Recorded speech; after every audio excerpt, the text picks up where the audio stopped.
চৰকাৰী ঘৰ পাবলৈ আশা কৰি টকাসকলৰ বাবে সুখবৰ। প্ৰধানমন্ত্ৰী আৱাস যোজনাৰ ঘৰ যিসকলে পোৱা নাই তেওঁলোকে লাভ কৰিব মুখ্যমন্ত্ৰী আৱাস যোজনাৰ ঘৰ। বিগত দিনত আমি অসমৰ মাননীয় মুখ্যমন্ত্ৰী মহোদয়ক অৱগত কৰিছিলোঁ যে বহুতো দুখীয়া পৰিয়ালে কোনো ধৰণৰ চৰকাৰী ঘৰ লাভ কৰা নাই। মাননীয় মুখ্যমন্ত্ৰী মহোদয়ে দুখীয়াৰ এই আবেদন শুনি আৰম্ভ কৰিছে মুখ্যমন্ত্ৰী আৱাস যোজনা। কোনে কোনে লাভ কৰিব মুখ্যমন্ত্ৰী আৱাস যোজনাৰ ঘৰ? যিসকল দৰিদ্ৰ লোক তেওঁলোকে লাভ কৰিব মুখ্যমন্ত্ৰী আৱাস যোজনাৰ ঘৰ। প্ৰধানমন্ত্ৰী আৱাস যোজনা বা ইন্দিৰা আৱাস যোজনাৰ ঘৰ নোপোৱা তথা প্ৰধানমন্ত্ৰী আৱাস যোজনাত নাম নথকা দুখীয়াসকলে লাভ কৰিব মুখ্যমন্ত্ৰী আৱাস যোজনাৰ ঘৰ। কিমান টকা দিয়া হ'ব ঘৰ নিৰ্মাণৰ বাবে? এতিয়ালৈকে জানিব পৰা হোৱা নাই মুখ্যমন্ত্ৰী আৱাস যোজনাৰ ঘৰ নিৰ্মাণ কৰিলে কিমান টকা দিব চৰকাৰে।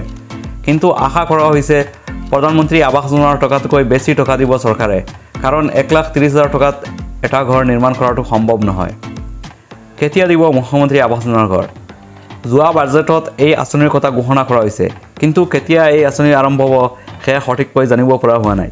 বন্ধুসকল, মুখ্যমন্ত্ৰী আৱাস যোজনাৰ বাবে হয়তো ছাৰ্ভে হ'ব। যিসকলে এতিয়ালৈকে ঘৰ পোৱা নাই বা প্ৰধানমন্ত্ৰী আৱাস যোজনাত নাম নাই সকলোৱে সতৰ্ক থাকিব যাতে ছাৰ্ভে কৰা মানুহে আপোনাৰ নাম বাদ দিব নোৱাৰে। আপোনালোকে যদি ফেচবুকত চাই আছে পেজখন ফ'ল' কৰিব আৰু যদি ইউটিউবত চাই আছে তেনেহ'লে চেনেলটো ছাবস্ক্ৰাইব কৰি ৰাখিব।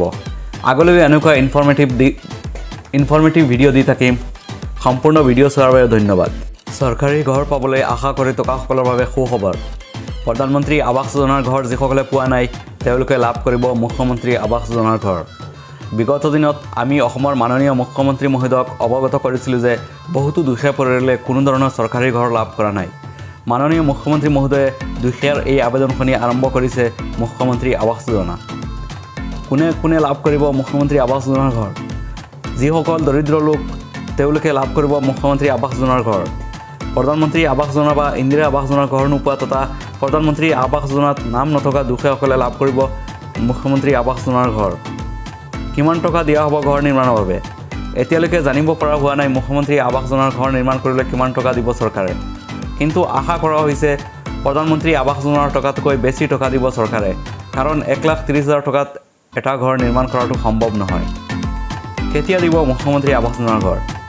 যোৱা বাজেটত এই আঁচনিৰ কথা ঘোষণা কৰা হৈছে, কিন্তু কেতিয়া এই আঁচনি আৰম্ভ হ'ব সেয়া সঠিককৈ জানিব পৰা হোৱা নাই। বন্ধুসকল, মুখ্যমন্ত্ৰী আৱাস যোজনাৰ বাবে হয়তো ছাৰ্ভে হ'ব। যিসকলে এতিয়ালৈকে ঘৰ পোৱা নাই বা প্ৰধানমন্ত্ৰী আৱাস যোজনাত নাম নাই সকলোৱে সতৰ্ক থাকিব যাতে ছাৰ্ভে কৰা মানুহে আপোনাৰ নাম বাদ দিব নোৱাৰে। আপোনালোকে যদি ফেচবুকত চাই আছে পেজখন ফ'ল' কৰিব আৰু যদি ইউটিউবত চাই আছে তেনেহ'লে চেনেলটো ছাবস্ক্ৰাইব কৰি ৰাখিব। আগলৈ এনেকুৱা ইনফৰ্মেটিভ ভিডিঅ' দি থাকিম। সম্পূৰ্ণ ভিডিঅ' চোৱাৰ বাবে ধন্যবাদ।